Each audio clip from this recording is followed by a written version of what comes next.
boy who called himself Inominat. Could he really be Velvet's your brother? It could have been an illusion intended to torment her. Don't you agree, Eleanor? I do. Velvet's objective is avenging her brother, after all.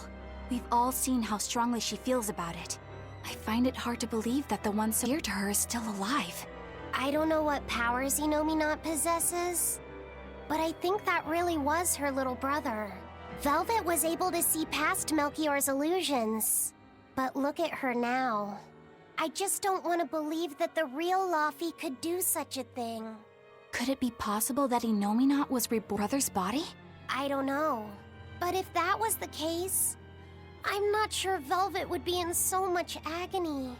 Yes, I guess. Inominat actually being Velvet's brother. It makes a twisted sort of sense. But it's too awful. So, what is this earthen hysteria you mentioned? As I've said, an earth pulse is a natural force that circulates within the land. Wind blows, water flows, birds fly, flowers bloom. All actions in nature leave their mark on the earth pulse. These marks become etched within the land itself and remain a part of the earth pulse, like memories. So it's a record of the world's past. Does it remember human and Moloch deeds? Everything that occurs is part of nature, including the acts of humans, Malachim, and even demons. So that means that even this very conversation is being recorded in the earthen hysteria? Anything bad I've done in secret, any insults you've ever told behind someone's back, the land sees it all. My insults? It's just an example. Pay it no mind. Does that mean that Inominat is drawing specific memories from the earthen hysteria and showing them to Velvet? I believe so. That's how Rokuro and I saw the same thing, even though we weren't there. With the Earth itself as his vessel. It's a trick only Inominat could pull off. Awfully devious for a self-styled Empyrean. But the attack did strike home. Keep a close watch on her until we're out of the Earth Pulse. Right.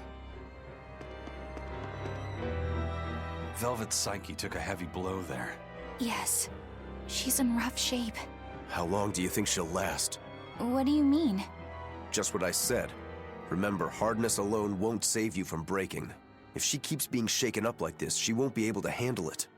But what can we do? If she breaks, she breaks. Until then, we go on with our mission. What? Can't we help her? If you let sympathy fog your vision, you can end up crashed on a reef. Even so, we can't just let her suffer. It's too much. I'm fairly sure that Velvet would say the same thing if she was in Aizen's place. And do you agree, Rokuro? Me? I still have a debt to Velvet. I will pay it. But in the end, her fate will be something she'll have to decide for herself. That's true, but... Then I have a decision of my own to make. I won't give up on Velvet, no matter what. I see. Do what you have to. We won't stop you. What we just saw, was that from before the opening? Yeah. Celica was there, and Artorias still had use of his arm. It didn't look like he was an exorcist either. I never would have thought Lord Artorias could smile so tenderly. But he's since become an exorcist, taking on the mantle of shepherd and the weight of the world. All because he lost his beloved wife. I'd understand if you wanted to back out. But at this rate, I think the time is coming. Not much longer now. It's coming. Velvet didn't know those things about Artorias and Celica, did she? Probably not. That was when the two were alone and first getting to know each other. We were seeing glimpses of a warm, loving family. But really, it just gave me the creeps. Same here. I could keenly feel Inominat scheming behind everything we saw. He's trying to get at Velvet.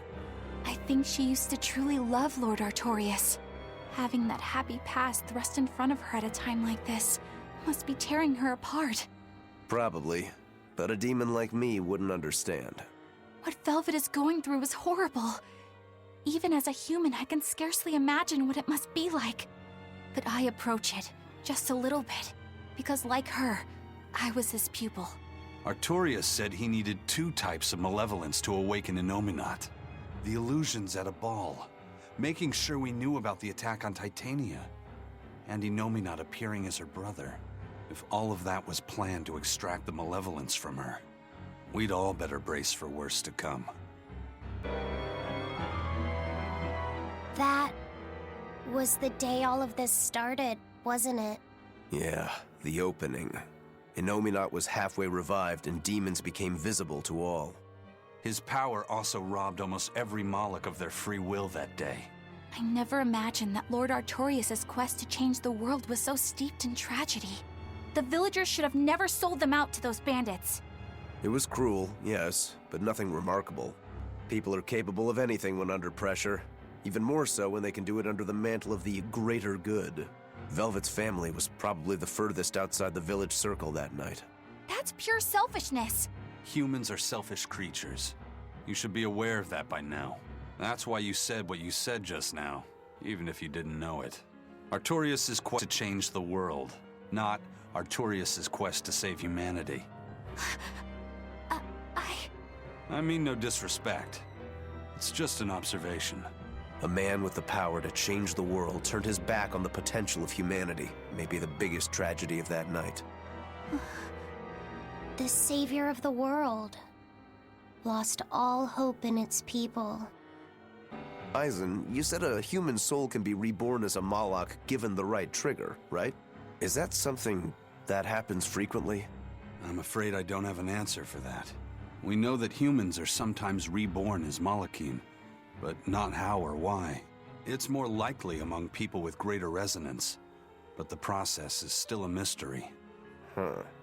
So it's not something that happens, or that can be made to happen easily. Ordinarily, at least. But Velvet's sister was reborn as Ceres, and her unborn child came back as Laufey said. What are the chances of that? It might not have been chance. They both died on the Scarlet Night. Their rebirths may have been influenced by the sacrificial ceremony. Are you saying that Innominat made it happen on purpose? Call it an educated guess. But I don't think even an Empyrean can control the lives of humans or Molochim at his whim. If it wasn't chance, it might have been destiny. Velvet said she ate Ceres, her own sister reborn as a Moloch. How could such a horrible thing be destiny? Sorry. I didn't mean to make light of a tragedy, but our fates intertwine. The good and the bad, whether we like it or not. That's what makes it right? True. But this... Get a hold of yourself, Eleanor. Velvet and Laufey are in rougher waters than any of us. They'll be looking to you to light their way. Yes. I must remain calm and steady.